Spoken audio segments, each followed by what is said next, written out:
Hello বন্ধুরা, আসসালামু আলাইকুম। আজকে আমরা যাচ্ছি লাউয়ের জাংলা থেকে লাউ কাটতে। তো আমরা দুজন মিলে এখন গিয়ে একটা বড় লাউ হয়েছে, সে লাউটা কাটবো। কিন্তু সে লাউটা আমরা নিজেরা খাবো না, গরুকে কেটে কেটে খাওয়াবো। তাই আপনাদেরকে দেখাতে এসেছি আজকে। তো চলুন আমাদের লাউটাকে দেখানো যাক। এখানে অনেক বড় একটা লাউ রেখে দিয়েছে, এটাকে বস বানাবে নাকি, বস টস বুঝি না আমি। এই যে মূলত আমরা এই লাউটাকে কাটতে এসেছি। দেখতেই পাচ্ছেন এখানে কত সুন্দর একটা লাউ হয়ে বসে আছে।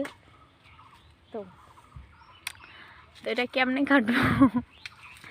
এখানে ধরো, হ্যাঁ, দুই হাতটা দাও, দুই হাত দাও।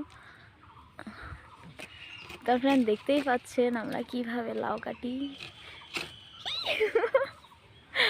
পড়ে গিয়েছে। যাই হোক, এই যে লাউ কাটলাম। আর এটা পাট শাক, এটাকে পাট শাক বলে। এই যে লাউ ধরে আছে। তো যাই হোক, আমাদের লাউ কাটা শেষ। তো আমরা ভাবছিলাম যে লাউয়ের শাক টাক তুলবো কিনা, এখন আপাতত না, পরে দেখা যাবে। বাই বাই, আজকে এতটুকু। আল্লাহ হাফেজ, আসসালামু আলাইকুম, বিদায়।